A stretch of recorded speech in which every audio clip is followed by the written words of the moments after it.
Bismillah ar-Rahman ar-Rahim. Assalamu alaikum wa rahmatullahi wa barakatuh.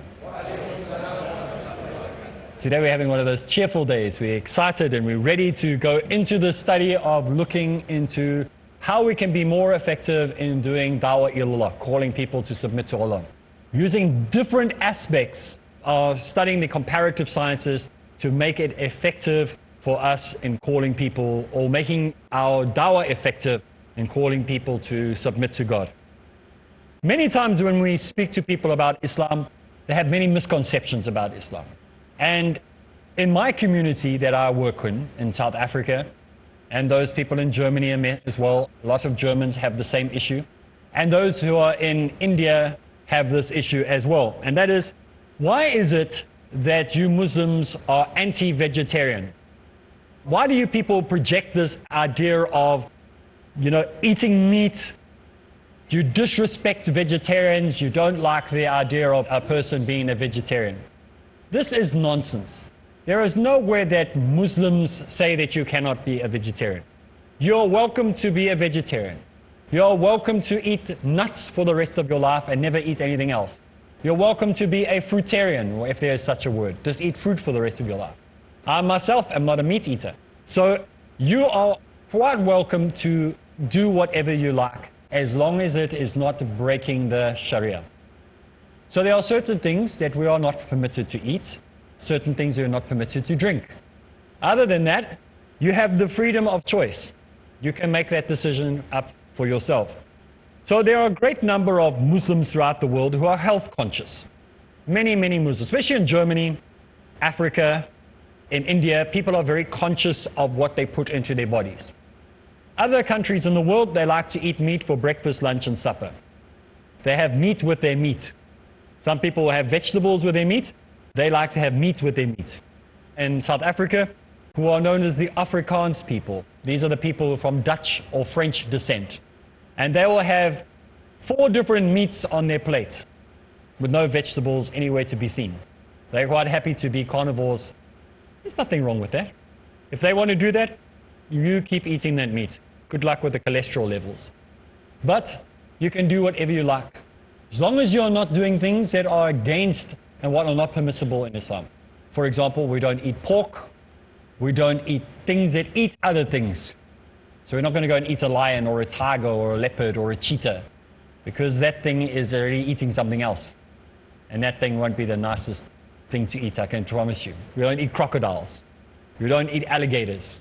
So there are certain things that we don't eat, but the rest of it we can eat. What about, can we eat a dolphin? Not that we would eat one. Yes, you can, but you couldn't eat something like a crocodile or an alligator. There are different rulings on these things. You have to look at what the rulings are.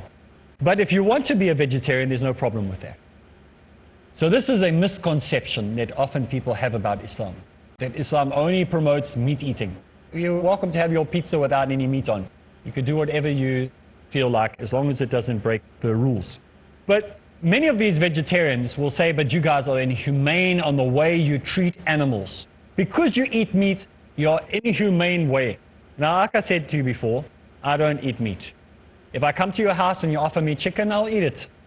If I come to your house and you offer me a nice lamb curry, I'll eat it. I'm not going to make an issue about it. But my own choices, I choose not to. And I'll give you a few small reasons. I'm not asking you all to go now and stop eating meat because of this. But the reason I don't eat meat has got nothing to do with the animal. It's got to do what the animal is given, is why I don't want to eat meat. Today, we don't get meat like we did before. Today, people farm animals. And because time is money, you want the animal to grow as quickly as possible.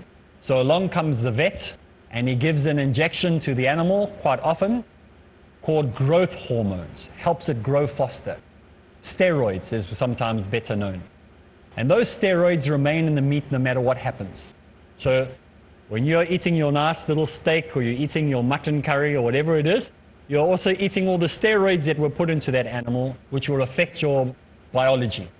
But other than that, they also put in antibiotics and other medication, which when you get sick and you need antibiotics, they don't work as effectively because the meat is filled with all those antibiotics already. So those are the reasons I do it. Not because of the animal, but because of what they give the animal. So these are the reasons why I don't eat meat. But if I eat meat, it'll be very seldom. So there's very small chances of having side effects from what's been put in the meat, the additives that have been put in. Can you eat meat that doesn't have this? Of course you can. You can go to small holdings, small farmers, not the big commercial ones. They can't afford to give all these inoculations to the animals in the first place. And they'll be very, very happy that you're buying meat from them or buying a sheep from them or whatever. And you can slaughter it the correct way. You know that at least the animal is done properly. And then it's fine. You can eat as much meat as you like. In Africa, I could do this, but I'm just too lazy to drive all the way or go all the way to go do this. So I just choose rather not to. In Islam, an animal is slaughtered in a way that we call halal. Have a halal way and a non-halal way. Non-halal way is the way that those vegetarians who are complaining about the way the Muslims do it, you need to go see how the rest of the world do it. There are many different ways that they put down an animal. And I'm sorry if it gets a little bit graphic today. The one way is to electrocute the animal. So the animals will walk into an area, whether it be a cow, or whether it be goats, or whether it be chickens, or whether it be sheep, whatever animal they're going to kill. They walk onto a floor where it is wet and they electrocute them. They get shocked. It's a bit of a difficult way because now you have to pick up animals and all sorts of other. So less and less places are actually doing it that way these days. And the other way is that the animals are like on a conveyor belt. A rope is tied to them. They swing upside down while they're still alive, still panicking and freaking out and screaming and making all sorts of noise, seeing all the other animals screaming and going through the same terror and torment. And then they are guillotined while the animal is still moving. But these guillotines are not nice, sharp instruments. They're very horrid and very crude, very hard metal hitting against it, almost breaking the neck of the animal. The third method is a gun that is used, but it's not a bullet. It's a piece of metal that comes in and out of the weapon. So they pull it back, and they shoot, hits the animal in the head, sort of stuns it a bit, and then you pull it back and you do it again and again and again. It's called a bolt method. There are many, many methods. All of them are barbaric, all of them are very, very painful, and all of them create a great deal of stress to the other animals around. There is no separation of the animals when this takes place. It's like a chaotic experience. Some of the animals, their hearts are still pumping. Most of the animals, in fact, their hearts are still pumping. When the next person comes along and grabs a knife, a very sharp knife, and pulls down the animal, its entrails start to fall out everywhere, and it is still alive when this takes place. And then it is taken further along, and if they see that the animal is still alive at that point, then somebody might shoot it again or electrocute it again. This is the normal way your meat is given to you at your table. In Islam, this is not permissible because we as humans have a responsibility over that animal. We give you a humane way of dying. We don't make you suffer. We don't torture you. We don't make you see the suffering. So in Islam, we respect and we care for animals. We are not permitted to keep animals locked in cages the entire life where they never see daylight, never see real food, never see each other, boxed in where they never get to experience life, like we see in the way the non-Muslim community look after the animals. Some cows, some sheep, some goats, and most chickens and fowls never, ever, ever get to move their legs, never get to move their bodies. They are basically stuck in a little box that almost fits them in, and they are force-fed with a tube. Their beaks are cut so that they don't peck or injure the neighbor next to them. Their feet don't develop because they never get to move. They are deformed. The vast majority of your food that you're eating, that's how it looks before it gets slaughtered. It is force-fed. Something is forced down its throat. It doesn't even want to eat, it has to eat to make it grow quickly. In Islam, this is not permissible. The animal must be free. It must not see the suffering of another animal, let alone suffering itself. It must be allowed to be an animal, not to be a factory. That animal, when it is time for it to become part of the food chain for us to eat as humans who want to eat it, the animal is put on its side, preferably, so that it is in a calm state. If you take a crocodile and you rub your hands on its belly, if you have the opportunity to do that, it just lies there, doesn't move.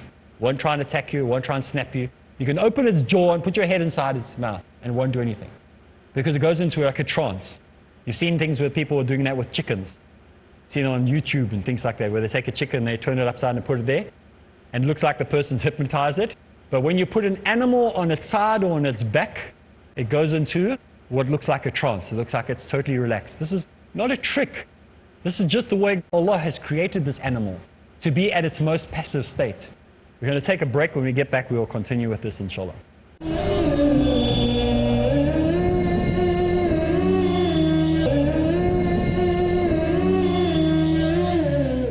Bismillah ar-Rahman ar-Rahim. Assalamu alaikum rahmatullahi wa barakatuh. Today we're talking about vegetarianism, food, slaughter, the whole lot, all thrown into one. You have to explain this to people. Many times it comes up. So we said when you take an animal like a sheep or a goat or even a chicken or whatever it is, and you turn it on its side or you turn it on its back and you lie it down, even crocodiles do this. If you turn them on their back, they just lie there. It's not almost, it has been programmed into the animal. When this experience takes place, be at your most calmest and your most relaxed state. Some of the hypnotists that you see on television or going from place to place, they do this and they pretend that they hypnotize the chicken or they hypnotize, but every animal will do this. You can do this yourself at home. You can test if you're living on a small holding, you have an animal, you'll see that it happens with every animal. And so the animal is put down, it's given water to calm it, make sure it's totally relaxed. And a very, very sharp knife is taken.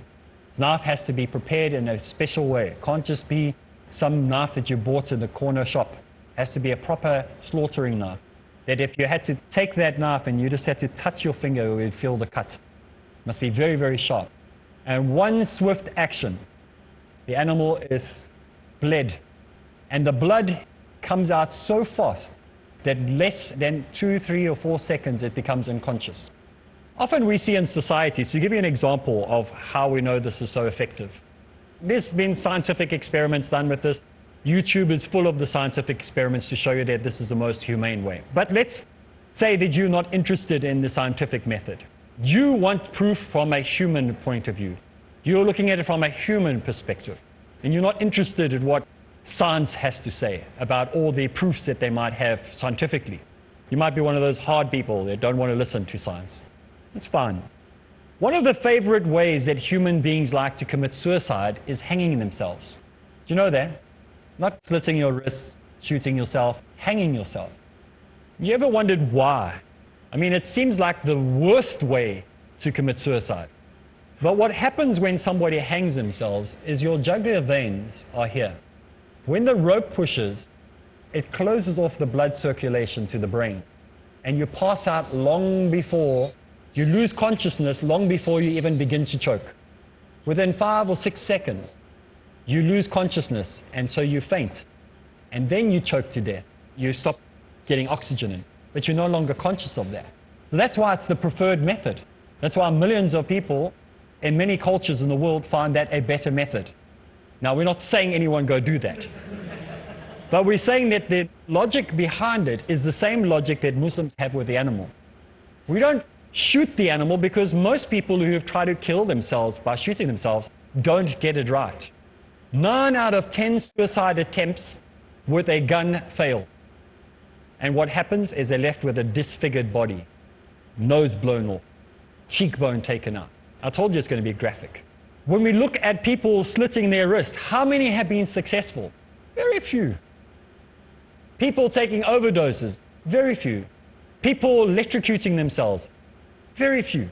So the method of having an animal killed the way we do it in Islam is the most effective because it severs the blood that goes to the brain, and therefore the animal dies before he dies. He's dead before he's dead. His consciousness is gone. The idea and feeling of pain is gone. So it's the most humane possible way that you can do it. So in Islam, the animal needs to be raised properly. The animal has to be fed properly. The animal has to be given the most humane way off this planet as possible. You find that in no belief system in the world. Even a carrot is taken out of the ground with more force than an animal is treated when we kill it. So the vegetarian who's pulling that carrot out of the ground doesn't go to the greatest extent that we go to in making sure that the animal has its rights and its responsibilities looked after. This is phenomenal. So make sure you find out how the animal is kept. Is it in the same way as this? You cannot make that animal halal if it's been brutalized like that. And then say, no, the animal didn't feel anything. It felt lots. It saw everybody else being slaughtered. And so you have to follow the slaughtering process. There is a Russian brother who has a video on YouTube where he shows the benefits and the successes of how to do free-range farming. How it can be beneficial and how you can make money out of it. So people will say free-range farming doesn't work. He is showing you in his video, he's a Muslim, on how to do free-range farming, how to treat your animals with respect, and how to slaughter them in the Muslim way. Everything is shown. It's very visual. So you're going to see blood, you're going to see guts, you're going to see gore. But this is what we need to know. We need to know how it's done. And you can see for yourself. You can watch the video yourself, and you can see how the slaughter is done. If you're a vegetarian and you're watching this, and this might seem very gruesome to you, like I said, you have the right to remain a vegetarian. No one's forcing you to eat meat. But I can assure you that the way that Muslims are doing it, and by the evidence that you can go and see for yourself throughout the internet, and throughout YouTube and all the other places that you can go and look at this, is far more humane. 1,000% more humane. Not that there's such a thing, but 100% more humane than any of the other systems that are accessible to mankind. So the best and the most humane way is the way that Allah has given us for an animal to be put down. So we as Muslims are not barbaric. We are not unkind. We are not trying to hurt the animal in any way. We are trying to, as much as possible, respect the animal and not go to the extreme where we start to think that the animal is some type of demigod or something. But we are respecting that animal's right. Just like we respect everything. We respect the plants, we respect the trees, we respect the environment. Our responsibility as human beings is to protect the environment. Is to not take a piece of paper once you've eaten your chocolate or your sweets or your beverage and throw it out the window. It's not permissible for us to do that. If you're doing that, you need to stop doing that. You need to take that garbage and throw it away in the right place. You are given as a steward on planet Earth to look after these things, to respect the rights of everything that Allah has created. So we as Muslims have a great deal of respect for the environment, great deal of respect for the animals, to protect all the different species. You see, what we're talking about is more carnivorous animals, like animals that are like lions, leopards, things like that, are ferocious. But generally speaking, you don't find chickens going and eating chickens. Like chickens will normally eat little worms, they'll eat insects, things like that. They won't go around looking for a cow to eat or a chicken or a rat to eat. They generally stay away from this. But we're talking for the sense of dawah. So you're giving them a basic understanding of how Islam treats and respects the rights of animals. That we actually do respect the rights of animals. That we do care about the environment. It's not like we're just saying this.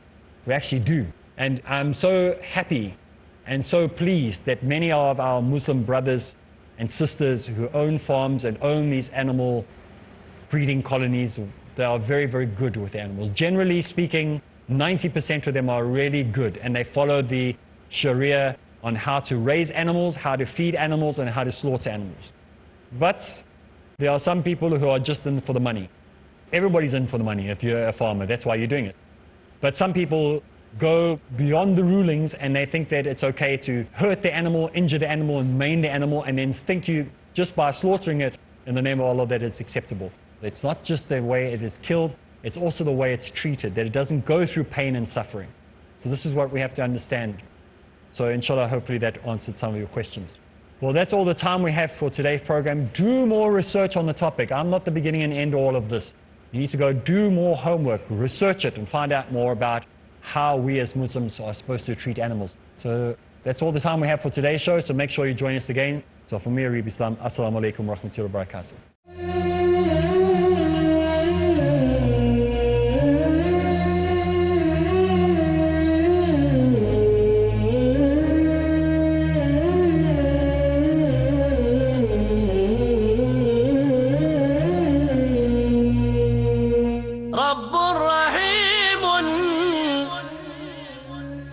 مشفق متعطف لا ينتهي بالحصر ما أعطاه